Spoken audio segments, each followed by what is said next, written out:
যেহেতু আমরা এখানে এসেছি সফলতার গল্প শুনতে, ইনশাল্লাহ 5টা বিষয় যদি কেউ নিয়ন্ত্রণ করতে পারে সে জীবনে সফল হবে। এটা আমার কথা নয়, আজকে থেকে 700 বছর আগে মুসলিম মনীষী পণ্ডিত, আপনি হয়তো নাম শুনেছেন, ইবনে কাইয়ুম আল জাওজিয়া রাহিমাহুল্লাহ, আপনার নাম শুনে থাকতে পারেন।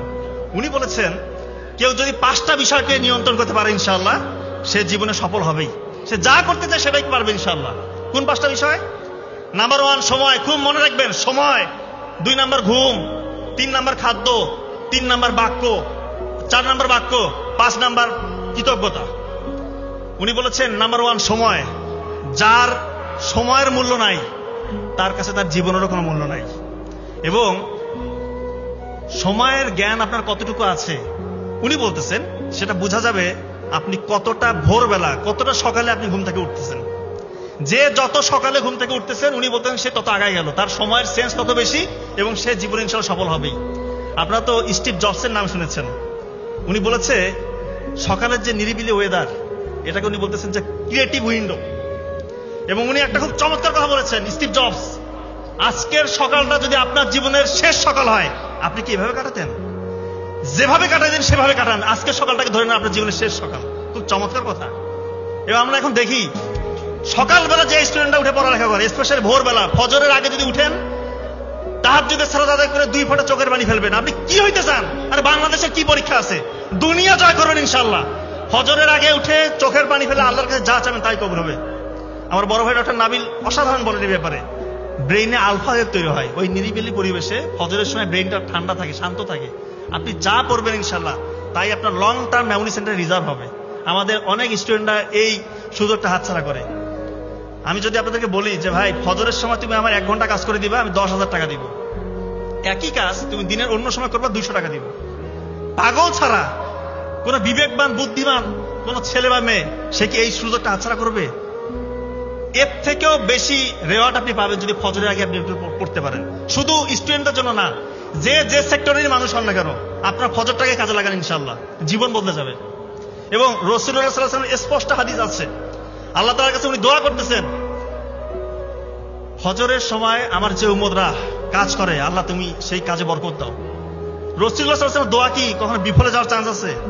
আপনি আজকে থেকে ফজরে উঠে পড়া শুরু করেন, আপনার জীবন বদলে যাবে। আমি চ্যালেঞ্জ দিয়ে যাচ্ছি, আপনি ফজরে পড়েন, এরপরে যদি সফল না হন আমাকে এসে বললেন যে আপনি তো বলেছিলেন, কাজ তো হইল না। নিশ্চিত কাজ হবে। আপনি যে স্টেজে আছেন তার থেকে ইনশাআল্লাহ অনেক উপরে চলে যাবেন আপনি।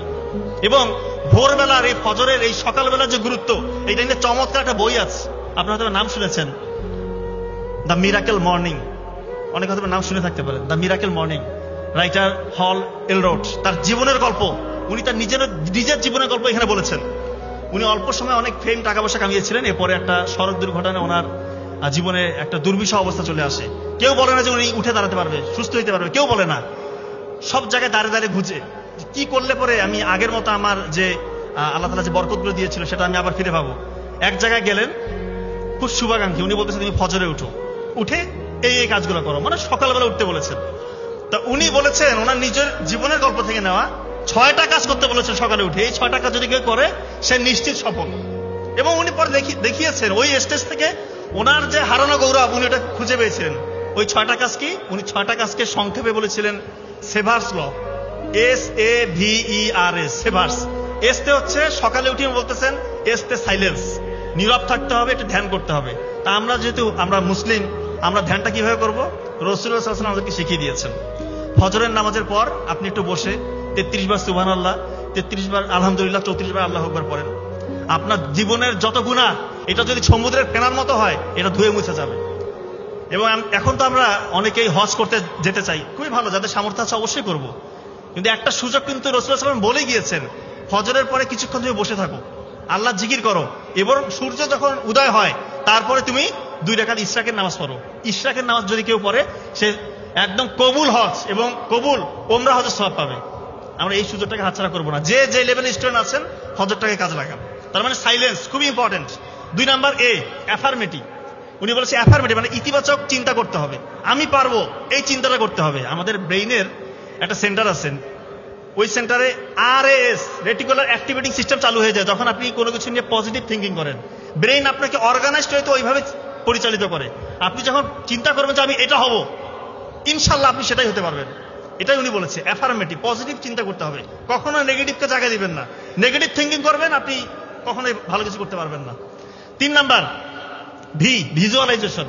উনি বলছেন আপনি যে স্বপ্ন দেখছেন, ধরেন আপনি হতে চান বিজ্ঞানী বা ডাক্তার, ইঞ্জিনিয়ার, বিসিএস ক্যাডার বা আরো বড় কিছু উদ্ভাবক হতে চান, আপনি এখন থেকে ওইটা স্বপ্ন দেখেন, কল্পনার মধ্যে ওইটা নিয়ে চিন্তা করেন যে আপনি ওই কাজগুলো করতেছেন। আপনি কিন্তু এখন কিছু হন নাই, কিন্তু আপনার স্মৃতিতে ওইগুলো নিয়ে আপনি স্বপ্ন দেখতেছেন, ওই আর চালু হয়ে যাবে, আপনাকে ইনশাল্লাহ